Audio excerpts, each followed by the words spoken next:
आपने इस भी खदशे का इजहार किया कि गैर मुस्तकिल रुकन होते हुए हिंदुस्तान यकीनी तौर पर टेररिज्म का भी इशू रेज करेगा। नमस्कार दोस्तों, आज की नई वीडियो में आपका फिर से स्वागत है। आज की इस वीडियो में हम देखेंगे कि पाकिस्तान इंडिया किस प्रकार से मान रहा है कि भारत सिक्योरिटी काउंसिल का मेंबर बन गया है, जो कि हमारे लिए खतरा कर सकता है। दोस्तों, इसमें पाकिस्तान और चाइना की दोस्ती अपने चरम पे है। चाइना जो कर रहा है पाकिस्तान उसे करने के लिए मजबूर है, क्योंकि जितना कर्ज चाइना दे चुका है उसे दे पाना लगभग नामुमकिन है पाकिस्तान के लिए। तो इसलिए चाइना के कहने पर ही सब कुछ कर रहा है। तो दोस्तों, इस वीडियो में पाकिस्तान मीडिया मान रहा है कि भारत का रुतबा जिस प्रकार से विश्व में बढ़ा है वो हमारे लिए खतरे की घंटी बजा सकता है, और चाइना के लिए भी। उनके लिए क्या चैलेंजेस हैं, इसके साथ साथ हम बात करेंगे। हमेशा कहा जाता है पाकिस्तान की पब्लिक डिप्लोमेसी बहुत कमजोर है। पाकिस्तान की खारजा पॉलिसी हिंदुस्तान के बारे में सिर्फ मजम्मत की हद तक महदूद है। आखिर खारजा पॉलिसी में मजीद क्या नई चीजें होनी चाहिए, इसको कैसे मुतहरक बनाया जा सकता है, पब्लिक डिप्लोमेसी में जो ग्रे एरियाज हैं उन्हें कैसे दूर किया जा सकता है, और इसके साथ साथ हम बात करेंगे हमारी वजारत खारजा के जो सफारतकार जो मुख्तलिफ मुल्कों में सफ़ीर बनकर जाते हैं, इनकी परफॉर्मेंस क्या है, और इनमें से बाज़ सफ़ीरों के ऊपर संगीन किस्म के इल्ज़ामात भी हैं।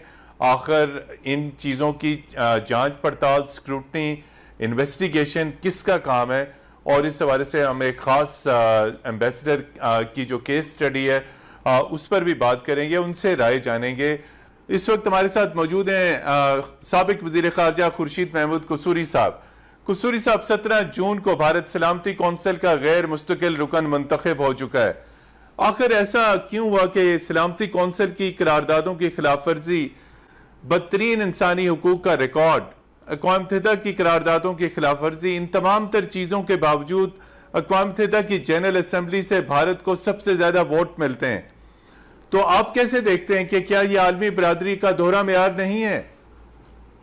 देखिए, ये आप ओवर सिंप्लीफाई करते हैं।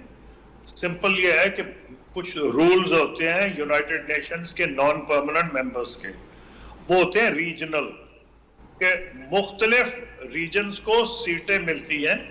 साउथ एशिया पैसिफिक की अलहदा थी, एक इसी तरह अफ्रीकन ग्रुप है वगैरह वगैरह, और वो इलेक्शन होता है और वो रीजन के हिसाब से होता है, और वो पहले फैसला कर लिया जाता है कि अगर इस दफा कौन साउथ एशिया में वोट देगा, तो अगली दफा अगर पाकिस्तान कैंडिडेट है तो वो मुल्क जो आपके भारत को दे रहे हैं वो पाकिस्तान को वोट देंगे। ये इस किस्म की वो अरेंजमेंट होती है। काश ऐसा दुनिया का निज़ाम होता, वो तो हमारा अपना लोकल अपने पाकिस्तान का ऐसा निज़ाम नहीं है, क्योंकि इंसाफ की बुनियाद पर ही सारे फैसले हों, जिसकी लाठी उसकी भैंस। लेकिन मैं तो आपको यूनाइटेड नेशन सिक्योरिटी काउंसिल की बात जब करूंगा तो मैं कहूंगा जिसकी लाठी उसकी भैंस, लेकिन है वो 5 परमानेंट मेंबर्स। खुशकिस्मती से जो नॉन परमानेंट मेंबर्स हैं, जहां भारत है वो उस कैटेगरी में नहीं है। 7 दफा पाकिस्तान भी इलेक्ट हुआ है, और शायद पाकिस्तान ने, मैं तो वजीर खारजा इज़्ज़त नहीं हूं, लेकिन मुझे पता है फॉरेन ऑफिस की थिंकिंग क्या होती है। फॉरेन ऑफिस ने शायद को डील की होगी मुख्तलिफ ममालिक से, एशिया और पैसिफिक के, कि जी ये जो सीट है अगर अब के भारत आता है तो अगली दफा पाकिस्तान को सपोर्ट करे।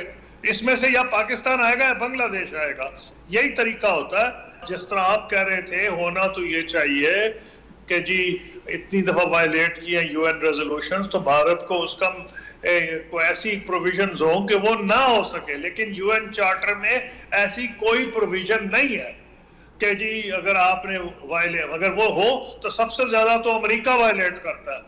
अमेरिका तो WHO की मेंबरशिप से वॉकआउट कर गया है, लेकिन अमेरिका परमानेंट मेंबर है। तो इस बुनियाद पर कि आपको मुझे क्या इंसाफ लगता है, वो तो हमारे थानों में भी नहीं होता। तो इसलिए अब बात करनी चाहिए जो प्रैक्टिकल है।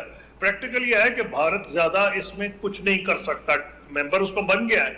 हाँ, एक पावर होती है, मैंने खुद प्रिजाइड किया है सिक्योरिटी काउंसिल पे जब पाकिस्तान था मेंबर सिक्योरिटी काउंसिल का। एक ताकत ही होती है कि जो मेंबर हो उसको वो एक दफा अपना एजेंडा सेट कर सकता है। यानी जब मैं पाकिस्तान की फॉरेन मिनिस्टर के तौर पर नुमाइंदगी कर रहा था तो मैंने एजेंडा सेट किया था इसी तरह भारत भी एक दफा कर सकेगा। अब वो एक दफा जब करेगा, वो क्या कश्मीर को तो नहीं लाएगा ना, कश्मीर पे लाएगा तो मार खाएगा, क्योंकि उसने वायलेशन कर रही है, पाकिस्तान को मौका मिल जाएगा और मुल्कों को मौका मिल जाएगा। तो वो ऐसा ढूंढेगा मामला कि जी टेररिज्म हो, मसलन ये भारत का बड़ा हर जगह पे कोशिश करता है कि टेररिज्म के बाद, तो जब टेररिज्म पे करेगा तो कर ले। पाकिस्तान के खिलाफ भी भारत टेररिज्म कर रहा है, उनका बंदा हमने पकड़ के रखा हुआ है कुलभूषण यादव, तो इतना को तूफान तो नहीं आ जाएगा अगर वो मेंबर बन गया। बेहतर होता, जैसे आप कह रहे थे, कि कोई ऐसा मयार होता कि जो लोग वायलेट करते हैं वो ना मेंबर बन सके। लेकिन हमने देखा अपने मुल्क की सियासत में भी, अदालतों में भी, बहुत से लोग कानून के उनकी नजर में शायद बहुत अच्छे नहीं होते, लेकिन वो इलेक्ट भी हो जाते हैं, वजीर भी बन जाते हैं। तो इसलिए हमें अब देखना है कि हमने क्या करना है। इसलिए घबराने की जरूरत नहीं कि भारत बन गया है। भारत पहली दफा नहीं बना, आगे भी बना है, 6-7 दफा बन चुका है, इंशाल्लाह पाकिस्तान भी बन जाएगा। जी कसूरी साहब, बिल्कुल आपने ये कहा कि हमें घबराना नहीं इस सूरत हाल में, लेकिन आपने ये कहा कि हमें हमारी स्ट्रेटजी, हमारी जो पॉलिसी है, हमारी डिप्लोमेसी वो मुतहरिक मजबूत होनी चाहिए। तो आपने इस भी खदशे का इजहार किया कि गैर मुस्तकिल रुकन होते हुए हिंदुस्तान यकीनी तौर पे टेररिज्म का भी इशू रेज करेगा। अगर वो टेररिज्म का इशू रेज भी करेगा तो करने दें, तो हमारे खिलाफ भी तो भारत टेररिज्म कर रहा है ना, हमारा मुंह को बंद तो नहीं है। और उनका तो बंदा हमने पकड़ा हुआ है कुलभूषण यादव, और बलूचिस्तान में वो टेररिज्म करवा रहे हैं। तो अगर वो इशू करेंगे तो हम भी कर सकते हैं। तो ऐसी कौन सी बात है कि अगर वो इशू रेज कर देंगे, रोज के इशू रेज होते हैं। मैं और बात करता हूं, क्या अक़वाम मुत्तहिदा ने फलस्तीन पे, कश्मीर पे और दीगर इशूज पे रेजोल्यूशन नहीं पास की है? तो क्या फलस्तीन आजाद हो गया? क्या कश्मीर पे कश्मीरियों की मर्जी के मुताबिक असवाब राय हुआ है? मेंबर होने ना होने से फर्क नहीं पड़ता, इसमें कई फैक्टर्स हैं। उसके एक फैक्टर तो यह है कि यूएन का सिस्टम बदकिस्मती से ये ओरिजिनली प्लान नहीं किया गया था। जब लीग ऑफ नेशंस फेल हुई है तो प्लानिंग ये थी कि जनरल असेंबली को ज्यादा ताकत मिलेगी। जनरल असेंबली में हर मुल्क का एक वोट होता है, वहां ज्यादा चांस है कि इंसाफ की बात सुनी जाए। लेकिन हुआ यह, जैसे आमतौर पर होता है, आइन कुछ कहता है, अल्टीमेटली कोई और चीज उस ताकतवर तबके बीच में से निकल आते हैं।